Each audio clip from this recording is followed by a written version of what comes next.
Pertempuran Tabuk adalah pertempuran terakhir yang diikuti oleh Rasulullah SAW, sekaligus pertempuran yang mencatatkan peristiwa besar, karena di pertempuran ini kaum muslimin melawan pasukan dari sebuah negara, sebuah kerajaan yang sangat-sangat besar, bahkan bisa dikatakan berkuasa pada saat itu di dunia.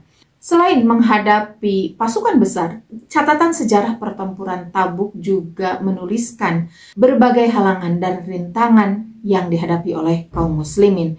Bukan karena paceklik, yang paling besar menjadi hambatan adalah justru dari sikap kaum muslimin sendiri yang tidak lain tidak bukan mereka dari golongan munafik.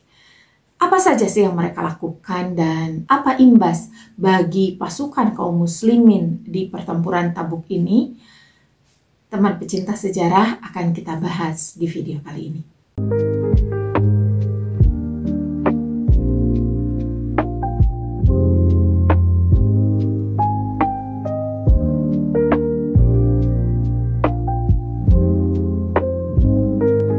Assalamualaikum warahmatullahi wabarakatuh, teman pecinta sejarah. Apa kabarnya hari ini? Mudah-mudahan dalam keadaan sehat dan selalu dalam lindungan Allah Subhanahu wa Ta'ala. Bertemu lagi dengan saya Anissa Amisani di program Baca Sejarah, masih di serial kronologi sejarah tahun 631 Masehi bertepatan dengan tahun 9 hingga 10 Hijriah. Ada banyak peristiwa yang terjadi di tahun ini. 7 peristiwa dari dunia Islam diawali dengan pertempuran Tabuk. Peristiwa yang kedua adalah penghancuran Masjid Ad-Dirar. Peristiwa yang ketiga ibadah haji pimpinan Abu Bakar As-Siddiq radhiyallahu anhu. Disusul dengan kedatangan delegasi Saqif, Bani Kilab, dan banyak kabilah Arab lainnya untuk menyatakan masuk Islam.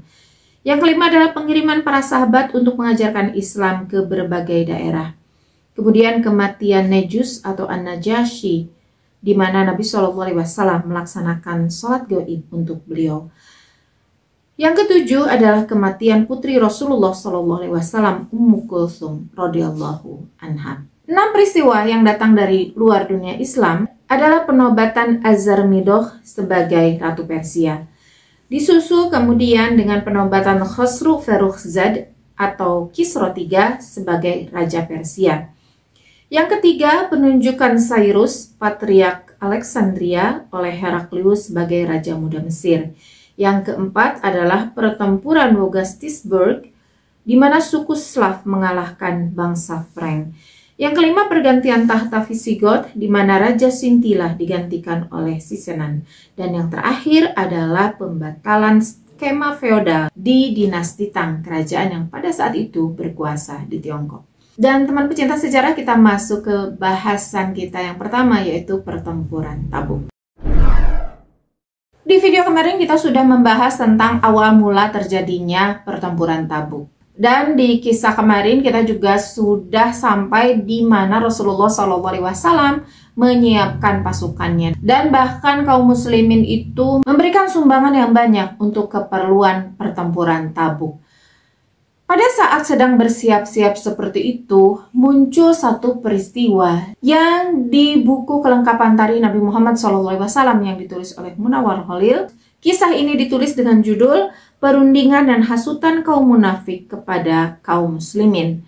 Ketika kaum muslimin sedang sibuk-sibuknya mengadakan persiapan, sedang sibuk-sibuknya mereka membungkus perbekalan ya untuk perjalanan panjang ke Tabuk, 20 hari perginya, belum dengan pulangnya, belum dengan pertempurannya. Sehingga effort mereka untuk menyiapkan pertempuran ini, apalagi dalam keadaan masa paceklik, itu cukup besar dibandingkan dengan effort ketika mempersiapkan pertempuran yang lain-lainnya.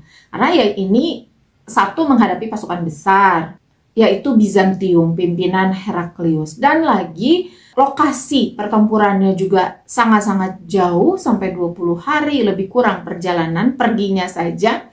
Ditambah lagi situasinya sedang paceklik Madinah pada masa itu. Sehingga persiapan yang dilakukan pun ekstra dibanding persiapan pertempuran yang lain-lainnya. Namun pada saat sedang terjadi kesibukan itu, seperti biasa orang munafikin itu selalu berbisik-bisik ya. Mereka tidak pernah membicarakan isi hati mereka hasutan-hasutan mereka dengan suara yang tangkas dan jelas di tengah-tengah kota Madinah. Tetapi yang mereka lakukan adalah bisikan-bisikan antara mereka sendiri, kemudian bisikan-bisikan itu ditularkan kepada kaum muslimin. Salah satu hal yang mereka katakan adalah, apakah kamu menyangka bahwa kamu memerangi kaum Bani Asfar? Maksud Bani Asfar itu kulit putih gitu ya, atau bangsa Romawi, seperti kamu memerangi segolongan dari bangsa Arab. Demi Allah, jika demikian sesungguhnya kamu seakan-akan besok sudah diikat bersama-sama dengan tali rantai mereka. Ini adalah perkataan orang munafik yang menakut-nakuti kaum muslimin ya, bahwa kamu itu berperang kemarin-kemarin baru sama orang-orang Arab, orang-orang yang tidak berperang, orang-orang yang bukan negara besar sebagaimana Romawi dan tidak ahli dalam peperangan sebagaimana ahlinya orang-orang Romawi dalam peperangan. Karena memang Bizantium itu negara besar dan pertempurannya pun pertempuran dengan pasukan-pasukan yang sangat-sangat besar melawan juga negara yang pada saat itu negara adidaya, yaitu Persia. Dan hal ini dijadikan oleh orang-orang munafik sebagai bahan untuk menyerang pertahanan kaum muslimin, untuk menggembosi kekuatan kaum muslimin. Ucapan-ucapan seperti ini, ya intinya kan ini memberitahukan kepada mereka bahwa kalian itu nggak akan sanggup melawan mereka. Udahlah kalian itu balik lagi gitu, nggak usah ikut dengan seruannya Muhammad gitu, ucapan inti dari pembicaraan mereka. Lalu pembicaraan ini tentu sampai kepada Rasulullah SAW dan kaum muslimin di lingkaran terdekat Rasulullah ya, sehingga Rasulullah SAW memerintahkan Ammar bin Yasir untuk mencari berita, benar tidak apa yang mereka katakan, betul atau tidak. Jadi untuk cek and recheck. Ini ada kabar sampai nih kepada Rasulullah SAW seperti itu. Perkataannya seperti itu. Maka Rasulullah itu mengecek betul tidak. Betul tidak mereka yang mengatakan. Betul tidak kabar angin itu. Maka Ammar bin Yasir sesuai dengan perintah Rasulullah SAW menuju ke orang-orang yang dimaksud, yang dituduh menjadi sumber pembicaraan itu. Namun setelah ditanya, rupanya ya seperti biasa orang munafik, mereka keberaniannya itu mereka itu nggak jantan gitu ya, sehingga mereka nggak mengakui, mereka menyangkal sama perkataan itu. Siapa bilang kami ngomong kayak gitu? Kami nggak pernah ngomong kayak gitu kok. Itu cuma kabar burung aja wahai Ammar. Gitu ya, itu yang mereka ucapkan kepada Ammar bin Yasir. Setelah itu Ammar bin Yasir kembali kepada Rasulullah SAW menyampaikan bahwa mereka menyangkalnya wahai Rasulullah. Namun tidak lama kemudian rupanya orang-orang munafik ini langsung datang kepada Rasulullah memberi klarifikasi secara langsung ceritanya. Mereka mengatakan kepada Rasulullah SAW, kami mengatakan yang demikian itu tidak bermaksud apa-apa wahai Rasulullah, tetapi sekedar bermain-main dan berkelakar. Jadi di hadapan Rasulullah pada akhirnya mereka mengakui, ya sih kami emang ngomong kayak gitu, tapi kami nggak bermaksud apa-apa kok. Kami ini cuma bercanda, karena kan buktinya sudah banyak juga kalau mereka mau menyangkal ya. Banyak orang, banyak saksi gitu yang membuktikan bahwa perkataan ini berasal dari mereka, sehingga mereka tidak bisa menyangkal lagi. Tetapi sangkalan mereka adalah niat mereka tidak untuk benar-benar ngomong kayak gitu. Kami ini hanya berkelakar saja. Dan sehubungan dengan peristiwa ini, Allah Subhanahu wa Ta'ala menurunkan wahyu kepada Nabi SAW yang ditempatkan di surat At-Taubah ayat 65. Yang artinya, dan jika kamu tanyakan kepada mereka tentang apa yang mereka lakukan itu, tentulah mereka akan menjawab, sesungguhnya kami hanyalah bersenda gurau dan bermain-main saja. Katakanlah, apakah dengan Allah, ayat-ayatnya, dan Rasulnya kamu selalu berolok-olok? Ini sanggahan Allah Subhanahu wa Ta'ala ya, yang Allah turunkan langsung untuk memberitahukan kepada Rasulullah SAW bahwa apa yang mereka katakan itu adalah dusta.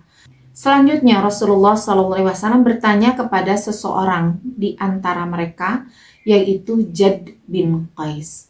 Ditanya kepada Jad bin Qais ini, "Wahai Jad, apakah kamu sanggup memerangi Bani Asfar?" Maksudnya bangsa Romawi. Jad menjawab, "Ya Rasulullah, apakah engkau mengizinkan kepadaku untuk tinggal di Madinah saja, tidak ikut berangkat? Akan tetapi aku harap engkau tidak memfitnah aku. Demi Allah, sesungguhnya aku ini mengkhawatirkan jika aku melihat perempuan kaum Bani Asfar, aku tidak tahan. Aku ini seorang lelaki yang sangat mudah tertarik oleh rupa seorang perempuan.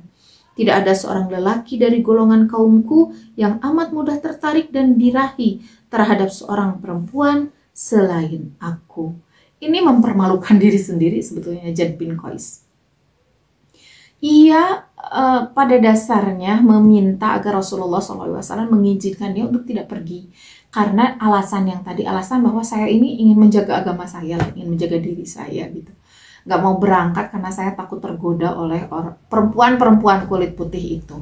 Namun segera setelah Jad mengatakan hal itu, langsung ditangkis oleh putranya sendiri. Ia berkata, "Tidak ada yang menghalangi engkau untuk ikut berangkat berperang dengan Rasulullah, melainkan nifak engkau.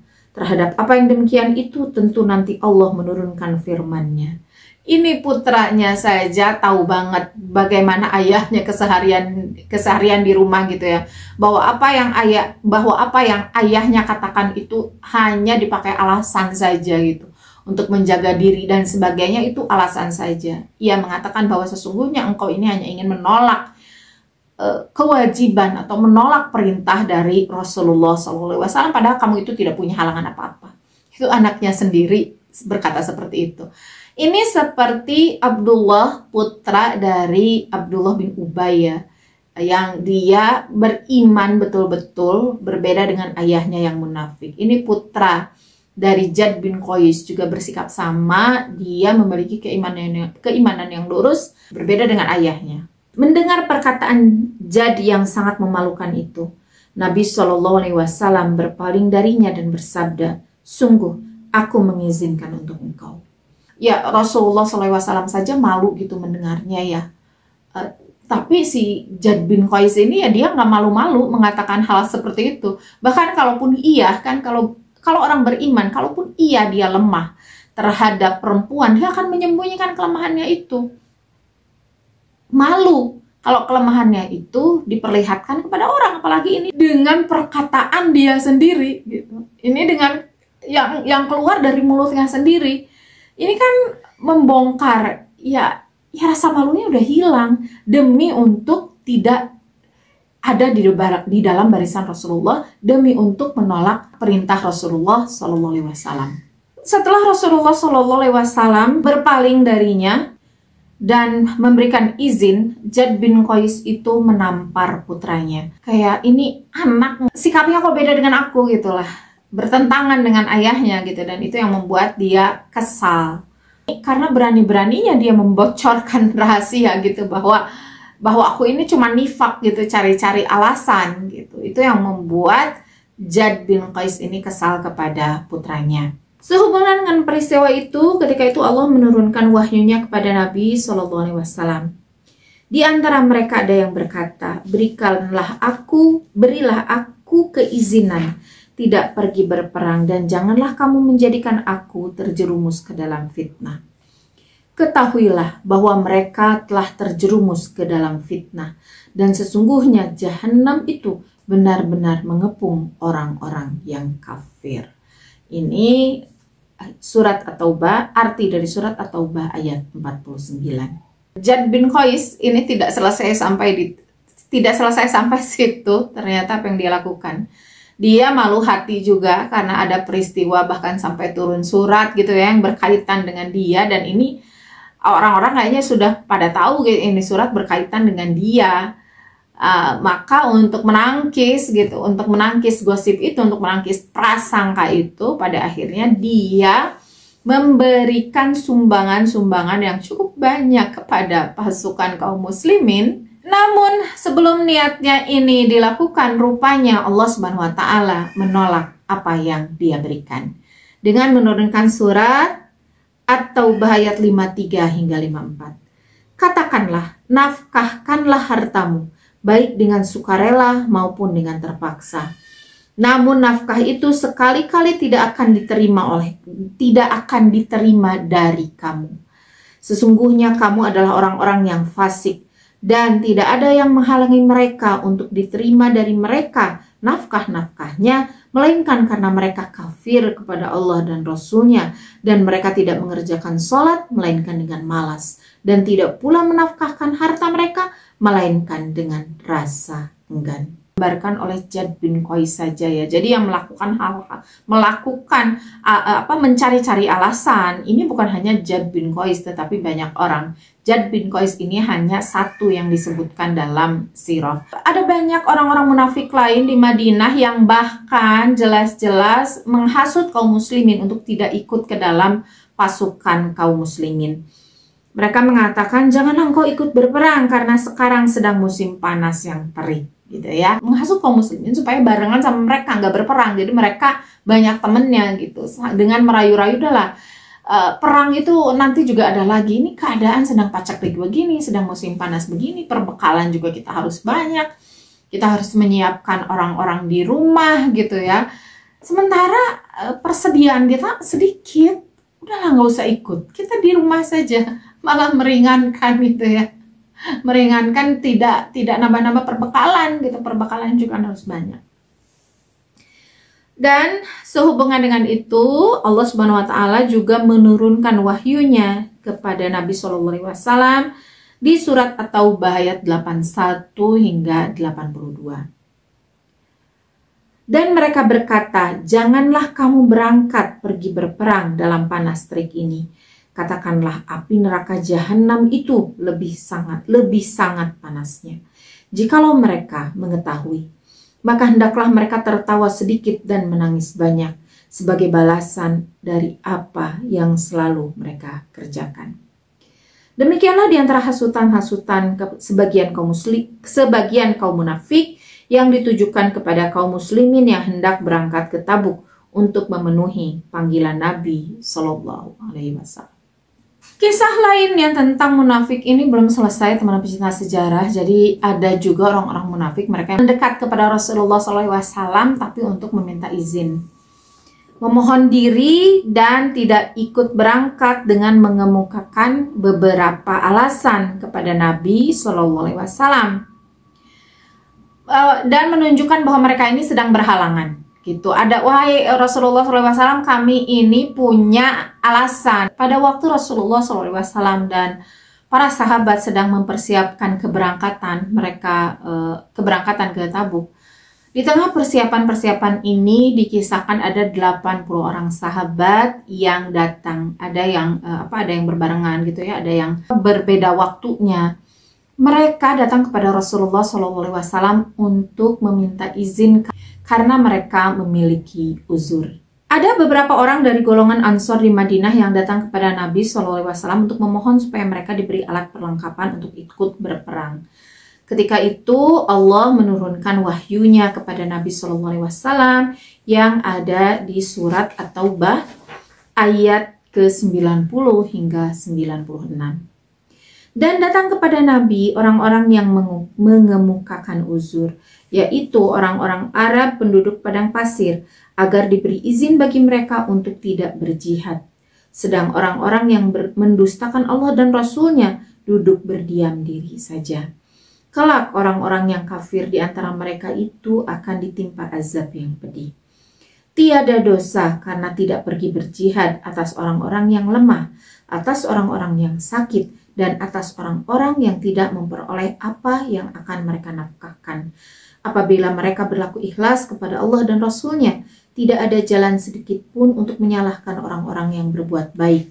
Dan Allah Maha Pengampun lagi Maha Penyayang. Dan tiada pula dosa atas orang-orang yang apabila datang kepadamu, supaya kamu memberi mereka kendaraan, lalu kamu berkata, Aku tidak memperoleh kendaraan untuk membawamu. Lalu mereka kembali sedang mata mereka bercucuran air mata karena kesedihan, lantaran mereka tidak memperoleh apa yang mereka nafkahkan. Sesungguhnya jalan untuk menyalahkan hanyalah kepada orang-orang yang meminta izin kepadamu, padahal mereka itu orang-orang yang kaya.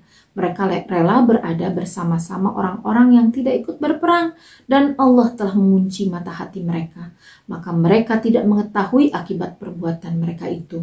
Mereka, orang-orang munafik, mengemukakan uzurnya kepadamu apabila kamu telah kembali kepada mereka dari medan perang. Katakanlah, janganlah kamu mengemukakan uzur. Kami tidak percaya lagi kepadamu karena sesungguhnya Allah telah memberitahukan kepada kami di antara perkabaran rahasia-rahasiamu. Dan Allah serta Rasul-Nya akan melihat pekerjaanmu. Kemudian kamu dikembalikan kepada yang mengetahui yang gaib dan yang nyata. Lalu Dia memberitakan kepadamu apa yang telah kamu kerjakan. Kelak mereka akan bersumpah kepadamu dengan nama Allah apabila kamu kembali kepada mereka supaya kamu berpaling dari mereka. Maka berpalinglah dari mereka. Karena sesungguhnya mereka itu adalah najis dan tempat mereka jahanam. Sebagai balasan atas apa yang telah mereka kerjakan, mereka akan bersumpah kepadamu agar kamu ridho kepada mereka. Tetapi jika sekiranya kamu ridho kepada mereka, maka sesungguhnya Allah tidak ridho kepada orang-orang fasik itu. Sebelum kaum munafikin meminta izin kepada Nabi SAW untuk tidak ikut berangkat ke Tabuk, Allah sudah lebih dulu menurunkan wahyunya. Di surat At-Taubah ayat 42. Kalau yang kamu serukan kepada mereka itu keuntungan yang mudah diperoleh dan perjalanan yang tidak seberapa jauh, pastilah mereka mengikutimu. Tetapi tempat yang dituju itu amat jauh terasa oleh mereka. Mereka akan bersumpah dengan nama Allah. Jikalau kami sanggup, tentulah kami berangkat bersama-sama kamu. Mereka membinasakan diri mereka sendiri dan Allah mengetahui bahwa sesungguhnya mereka benar-benar orang yang berdusta. Jadi teman pecinta sejarah, di kalangan para sahabat, kaum Ansor ya di sini dikatakannya, ada sahabat-sahabat yang memang meminta izin karena uzur syar'i. Di antaranya ada yang sakit. Di sini di surat ini dikatakannya ada mereka yang lemah secara fisik, bisa, kemudian sakit juga. Kemudian yang ketiga adalah mereka yang mau berangkat, mereka tidak lemah, mereka kuat secara fisik, kemudian mereka juga tidak sakit, tapi masalahnya mereka tidak punya bekal. Ini dikisahkan juga di kisah yang kemarin ya, bahwa bahkan ada di antara mereka yang kepada Rasulullah SAW itu datang meminta agar mereka diikutkan, tapi mereka dibiayai gitu. Wahai Rasulullah, kami ini orang yang kuat, kami bisa berperang, kami juga punya keahlian dalam berperang, tapi kami nggak punya bekal. Kan berangkat ke sana itu butuh bekal makan untuk pergi dan pulang. Kemudian butuh senjata juga, belum lagi tamengnya, belum lagi baju besinya gitu, belum lagi ya kayak sepatu perang dan sebagainya gitu. Apalagi ditambah dengan kendaraan. Mereka tidak memiliki harta untuk dinafkahkan, bukan buat orang lain tetapi untuk membiayai diri mereka sendiri. Namun karena ini dalam masa pacaklik, sementara pasukan yang dibawa juga banyak, Rasulullah SAW juga tidak bisa mengeluarkan biaya untuk kebutuhan mereka, untuk keperluan mereka supaya mereka bisa berangkat. Karena untuk bekal pun kan untuk pemerintahan pada waktu itu menerima sumbangan dari para agniya, para orang-orang yang berada.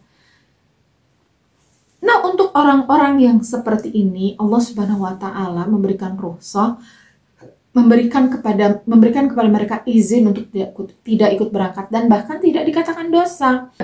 Di sini dikatakan Allah Maha Pengampun, lagi Maha Penyayang dan tiada pula dosa. Untuk orang-orang seperti ini ya, bahkan ada nilai plus tersendiri bagi orang-orang yang dia ingin berangkat tapi tidak mampu berangkat. Jadi diniatkan ini, mereka itu niat mereka sedih saja tidak berangkat itu sudah pahala tersendiri untuk mereka.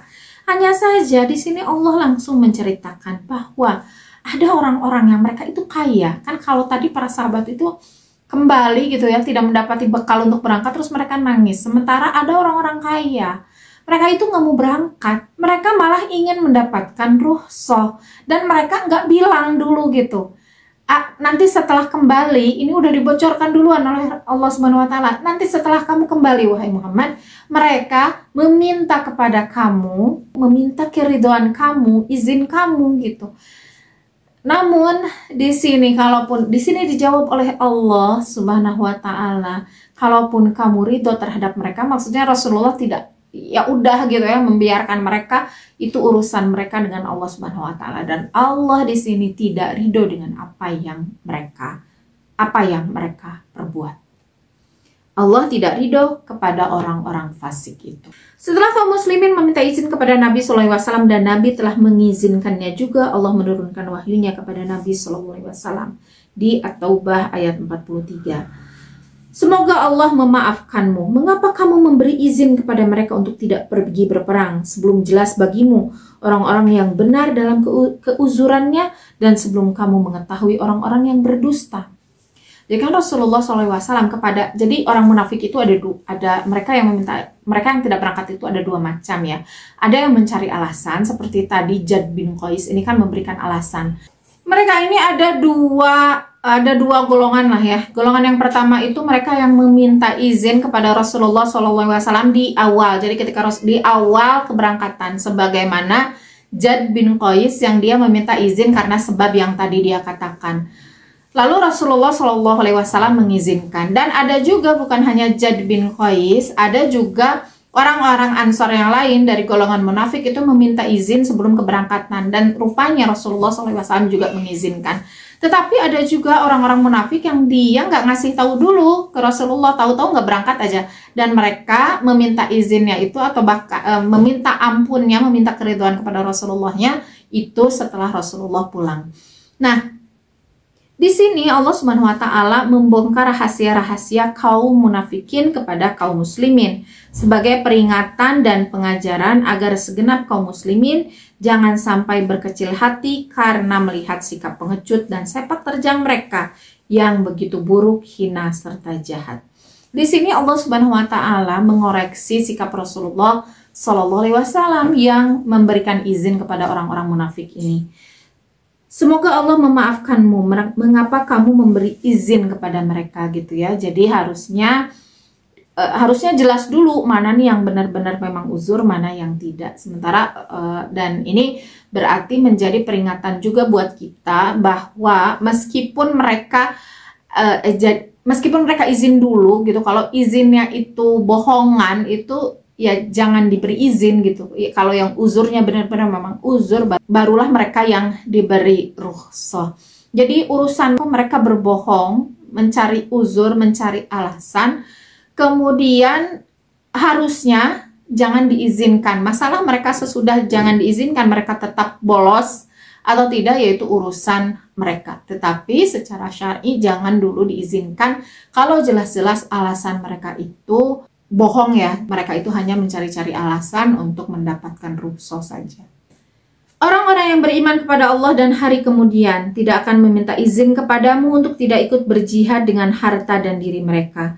Dan Allah mengetahui orang-orang yang bertakwa. Sesungguhnya yang akan meminta izin kepadamu hanyalah orang-orang yang tidak beriman kepada Allah dan hari kemudian, dan hati mereka ragu-ragu. Karena itu mereka selalu bimbang dalam keraguan-raguan. Dan jika mereka mau berangkat, tentulah mereka menyiapkan persiapan untuk keberangkatan itu. Tetapi Allah tidak menyukai keberangkatan mereka, maka Allah melemahkan keinginan mereka dan dikatakan kepada mereka, tinggallah kamu beserta orang-orang yang tinggal itu. Jika mereka berangkat bersama-sama kamu, niscaya mereka tidak menambah kamu selain dari kerusakan belaka. Dan tentu mereka akan bergegas-gegas maju ke muka celah-celah barisanmu untuk mengadakan kekacauan-kekacauan di antaramu. Sedang di antara kamu ada orang-orang yang amat suka mendengarkan perkataan mereka. Dan Allah mengetahui orang-orang yang zalim. Sesungguhnya dari dahulu pun mereka telah mencari-cari kekacauan dan mereka mengatur berbagai macam tipu daya untuk merusakkanmu. Hingga datanglah kebenaran, pertolongan Allah, dan menanglah agama Allah, padahal mereka tidak menyukainya. Ini rentetan wahyu Allah turunkan berkaitan dengan kaum munafikin dan sangat-sangat panjang ya. Ini dan semuanya disimpan di surat yang sama, di surat At-Taubah. Dari berita-berita yang Allah sampaikan kepada Rasulullah SAW, di sini kita bisa mengetahui sifat-sifat khas orang-orang munafik. Di sini Allah memberitakan bagaimana sifat-sifat mereka. Di surat At-Taubah yang ayat 53, 54, Allah mengatakan salah satu ciri mereka adalah mereka tidak mengerjakan sholat melainkan dengan malas. Nah ini reminder lah ya buat kita. Jadi jangan sampai kita itu melaksanakan sholat dengan rasa malas. Karena ternyata ini menjadi salah satu sifat orang-orang munafik pada masa itu. Mereka sholat gitu, tapi malas. Mereka sekedar melaksanakan kewajiban supaya kelihatan oleh Rasulullah SAW bahwa mereka ini kaum muslimin. Padahal kan hati mereka tidak seperti itu. Kemudian yang kedua, mereka menafkahkan harta melainkan dengan rasa enggan. Jadi mereka berinfak juga, jadi mereka sholat tapi sholatnya malas. Yang kedua, mereka berinfak sama dengan kaum muslimin tapi mereka enggan. Kayak nggak ikhlas aja gitu infaknya karena terpaksa. Sebagaimana tadi Jad bin Qais itu ya, yang dia berniat ya udahlah karena kagok gitu, karena sudah ada berita bahwa dia ini orang munafik, dia pada akhirnya menginfakkan hartanya di jalan untuk kaum muslimin, tetapi tidak diterima oleh Allah Subhanahu wa taala. Ini jadi ciri yang kedua. Jadi orang munafik itu ketika dia menginfakkan hartanya, dia infak juga tapi ya dengan tidak ikhlas, bahkan dengan enggan. Kemudian di surat At-Taubah ayat 81, mereka berkata, janganlah kamu berangkat pergi berperang dalam panas terik ini. Berarti ini menjadi ciri yang ketiga bahwa orang-orang munafik itu menghasut orang lain untuk tidak melakukan kebaikan. Menghasut orang lain untuk tidak melakukan ibadah, tidak taat kepada perintah, atau menyuruh mereka untuk menunda-nunda. Jadi kalau ada teman kita yang menunda-nunda, itu bukan untuk menuduh ya, tetapi waspada kepada diri kita. Oh, jangan diturutin nih. Ini ajakan seperti ajakan orang-orang munafik pada masa Rasulullah SAW. Berarti karena ini ajakan seperti ajakan orang munafik, berarti saya tidak boleh mengikuti ajakan ini, gitu ya. Dan hati-hati juga, jangan-jangan kita menjadi orang itu. Orang yang mengajak orang lain, menghalang-halangi orang lain melakukan ibadah, menghalang-halangi orang lain melakukan kebaikan. Udah nggak usah ikut, misalnya nggak usah ikut demo Palestina, ngapain? Nggak ada untungnya juga. Israel tetap nyerang, Palestina tetap diserang, nggak ada manfaatnya gitu ya. Itu manas-manasin kaum muslimin untuk tidak berjihad di jalan Allah. Sama juga karena konsep berjihad pada masa lalu itu berperang dengan pedang, pada masa sekarang itu berperang di media sosial. Itu sudah termasuk jihad kita di masa sekarang. Dan kalau kita ngalang-ngalangin nih, kita berkata seperti orang munafik, jangan kamu berangkat dalam keadaan panas. Apalagi di Jakarta sekarang lagi panas-panasnya, udah nggak usah ikut, nanti aja masih ada kok demo-demo anti Israel gitu ya berikutnya. Kan sebelum Palestina merdeka, ini kita akan terus menyuarakan kemerdekaan untuk Palestina. Nah, dipakailah alasan itu, nanti juga ada lagi. Udahlah sekarang mah jangan dulu gitu. Lagi panas, lagi terik, kita ekonomi lagi sulit begini, udahlah nanti aja gitu. Nah, hati-hati sikap seperti ini rupanya oleh Allah Subhanahu wa taala disebutkan sebagai salah satu dari sifat orang-orang munafik.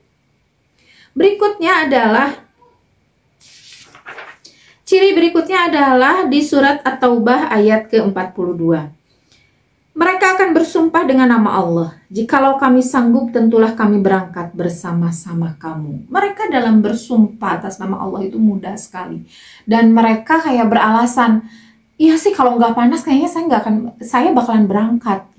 Ini kalau tidak paceklik saya pasti berangkat. Kalau saya sanggup gitu ya, kalau saya bukan orang yang lemah, saya pasti berangkat. Artinya apa? Mereka mencari-cari alasan. Mereka mencari-cari alasan sebagai pembenaran bagi mereka, pembenaran atas sikap mereka untuk mendapatkan rukhsah. Ini rupanya menjadi ciri tanda-tanda dari sifat kemunafikan. Ciri berikutnya yang dilakukan oleh orang-orang munafik pada saat menjelang pertempuran Tabuk adalah di surat At-Taubah di ayat ke-45. Sesungguhnya yang akan meminta izin kepadamu hanyalah orang-orang yang tidak beriman kepada Allah dan hari kemudian. Ini menjadi ciri yang kelima, yang minta izin buat rukhsah gitu. Kan kalau yang tadi sahabat itu minta izinnya, wahai Rasulullah SAW, saya ini punya kemampuan. Wahai Rasulullah, saya ini bisa berperang. Saya ini bukan orang yang lemah. Wahai Rasulullah, saya bukan orang yang sakit. Saya tidak mampu. Bolehkah saya minta kepada engkau untuk ada membiayai saya biar saya bisa berangkat gitu. Itu sifat kaum muslimin ya. Mereka mencari cara supaya berangkat. Nah, ini kebalikannya. Mereka meminta izin, mencari cara supaya mereka tidak berangkat. Jadi alasannya pun diada-ada. Sebagai pembenaran aja, biar mereka tenang aja. Ya udah diizinkan kok aku gitu. Aku udah diizinkan kok tidak berperang. Aku udah diizinkan aku sudah diizinkan kok tidak melaksanakan tugas gitu. Ini sebagai pembenaran aja terhadap sikap mereka. Mereka bukan betul-betul membutuhkan rukhsah gitu. Bukan betul-betul alasannya. Sekedar untuk mendapatkan izin saja. Ciri yang keenam masih di ayat yang sama, hati mereka ragu-ragu, karena itu mereka selalu bimbang dalam keragu-raguannya. Jadi kalau ini hati-hati ya, kalau di hati kita muncul nih, di dalam diri kita muncul sifat ragu-ragu, sikap kayak aduh berangkat nggak ya, oh aku kuat nggak ya gitu. Padahal sebetulnya dia nggak sakit gitu, tapi bisa nggak ya aku berangkat ini dalam keadaan panas begini, bisa nggak ya aku berangkat dalam keadaan bekal pas-pasan misalnya. Mereka ragu-ragu aja, jangan-jangan saya nanti di sana sakit lagi dan sebagainya. Di sini dikatakan karena kalau mereka memang niat, mereka pasti menyiapkan perbekalan meskipun seadanya gitu, semaksimal sesanggup mereka pasti mempersiapkannya. Ini kan karena mereka memang enggan, karena mereka memang ragu-ragu, mereka bimbang, mereka pada akhirnya nggak nyiapin, dan akhirnya ya mencari alasan untuk tidak berangkat.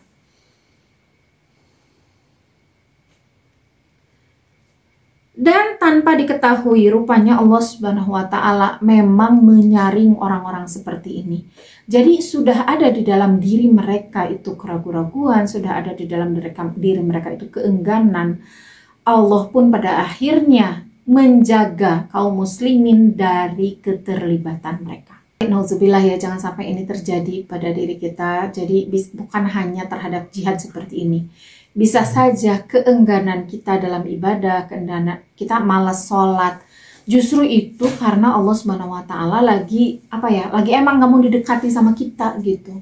Nah, kalau sudah seperti ini kan yang artinya gini lah, dengan segala sikap kita, mau sikap kita taat, mau sikap kita tidak taat, sebetulnya yang rugi itu bukan Islam secara agama, bukan pada waktu itu pemerintahan Rasulullah SAW sebagai pemerintahan, tapi yang rugi sebenarnya dia sendiri. Dia yang tidak boleh Allah, tidak diberi karunia lah oleh Allah, tidak diberi taufik oleh Allah untuk mendekat beribadah kepada dia. Jadi kayak disingkirkan gitu sama Allah. Dan ini kan nauzubillah ya, nauzubillah dengan segala dosa kita, dengan segala kekurangan kita. Mudah-mudahan Allah memaafkan kita, bukan jadi seperti ini, bukan menjauhkan kita dari mendekatkan diri kepada kita. Jadi ini seolah-olah kan dalam tanda kutip Allahnya jadi nggak mau gitu ketemu sama kita gitu ya. Dan ini yang terjadi kepada orang-orang munafikin pada masa itu. Dan teman pecinta sejarah yang saya sebutkan ini dari surat-surat yang Allah kirimkan kepada kita ya di masa sekarang ini mungkin hanya sebagian. Pasti banyak yang belum terulas, pasti banyak yang belum tergali dari kabar yang Allah beritakan tentang orang-orang munafik pada zaman dahulu ini kepada kita. Ini tidak lain supaya kita mengantisipasi jangan sampai sifat-sifat seperti ini ada di dalam diri kita. Kalaupun ada di dalam diri kita, yuk bersihkan dari sekarang gitu, karena kita ini mudah-mudahan bukan termasuk orang munafik yang memang mengakui di lisan kita bersyahadat, mengakui bahwa Allah sebagai Tuhan, mengakui bahwa Rasulullah SAW adalah Nabi kita, tetapi di dalam hati kita menolak. Jadi lebih ke malas saja gitu ya. Dan mudah-mudahan rasa malas ini bukan lahir karena kemunafikan gitu. Dan Kalau muncul rasa malas, berarti harus cepat-cepat hati-hati, jangan-jangan ini Allah tidak ingin, dalam tanda kutip ya, tidak ingin saya dekati gitu. Tetapi insya Allah lah, sifat-sifat orang munafik yang seperti di zaman Rasulullah SAW ini tidak menimpa kita ya. Kita bukan termasuk orang yang mengajak-ngajak orang lain untuk menjauh dari Allah, mengajak-ngajak orang lain dari berbuat baik gitu, menghalang-halangi orang dari jalan Allah. Nah, kita mudah-mudahan ya kita tidak termasuk ke dalam golongan ini. Dan ciri-ciri orang munafik, dari hal yang terkecil sampai hal yang terbesar, itu tidak ada di dalam diri kita. Teman pecinta sejarah, mudah-mudahan dengan mempelajari sirah ini, semakin kita aware terhadap kondisi batin kita, semakin kita lebih terbuka melihat ke dalam diri kita, membersihkan hati kita, menjauhkan diri kita dari sifat-sifat orang munafik. Terima kasih sudah menyimak sampai detik ini. Mohon maaf atas segala kesalahan. Jangan lupa untuk subscribe, like, komen, dan share. Apalagi jika Anda menemukan sifat-sifat munafik yang lain yang belum saya sebutkan di video kali ini, silakan tulis di kolom komentar. Wassalamualaikum warahmatullahi wabarakatuh.